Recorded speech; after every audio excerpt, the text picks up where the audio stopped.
17 বছর লড়াই করেছেন, নির্যাতিত ছিলেন, সংগ্রামী ভূমিকা অবতীর্ণ হয়ে পুরো জাতিকে ঐক্যবদ্ধ করেছিলেন। আজকে তার লড়াইয়ের বিরুদ্ধে এইভাবে স্লোগান দেওয়া, এইভাবে বক্তব্য দেওয়া, আমরা মনে করি এটা শোভা পায় না। হ্যাঁ, অনেকে আমাকে বলেছেন ওনারা এনসিপি করছেন একটা দল, নতুন দল, অভিজ্ঞতার অভাব আছে, কিন্তু জামাত ইসলামের তো অভিজ্ঞতার অভাব নাই। তাহলে কি আমরা ধরে নিতে পারি জামাত ইসলাম তাদেরকে মিসগাইড করেছেন, ভুল পথে হাঁটার পরামর্শ দিয়েছেন? জামাত ইসলাম আপনাদের ভূমিকা কি? 71 সালে আপনারা তো যুদ্ধ করেন না, দেশ স্বাধীনে জড়িত ছিলেন না।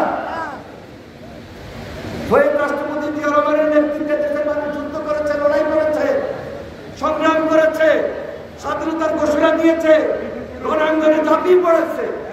সব কারণে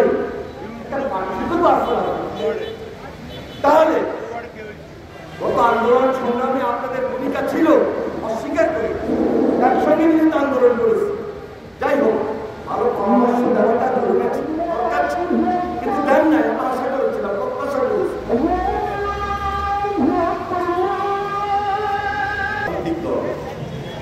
দায়িত্ব নিতে হবে, নাহলে ফ্যাসিস্টের বিরুদ্ধে আমরা যারা লড়াই করেছি, সংগ্রাম করেছি, যে টার্গেটে পৌঁছার জন্য আমাদের এই আন্দোলন ছিল, এই সংগ্রাম ছিল, সেখানে বাস্তব।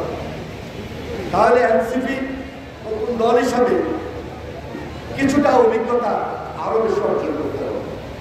অভিজ্ঞতার আলোকে কথা বলা দরকার, জরুরি। চিন্তা ভাবনা করে প্রোগ্রাম দিতে হবে, কথা বলতে হবে। কোন কথা, কোন স্লোগান দেওয়া যায় কি যায় না। কথায় কথায় তারা জিয়ার বিরুদ্ধে স্লোগান দিলে চলে না, কথায় কথায় বিএনপির বিরুদ্ধে স্লোগান দেওয়া উচিত না। ভালো মন্দ বুঝে রাজনীতি করতে হয়। নানা ছাত্র অভিজ্ঞতা জানি বলছে। আর জামাত ইসলামী আপনাদেরকে বলবো, একটু স্বাধীনতার আগে অনেক হিসাব বিকাশ করে আমার মনে হয় রাজনীতি করার কথা বলা খুব জরুরি হয়ে দাঁড়িয়েছে এই মুহূর্তে। কারণ আমরা তো বলেছি জাতীয় সরকার গঠন করবে, তাহলে আপনাদের তো দায়িত্ব আছে। সেই দায়িত্বটা কি? সেই দায়িত্বটা চিন্তা ভাবনা করে টার্গেট পয়েন্টে পৌঁছার জন্য কথা বলা উচিত।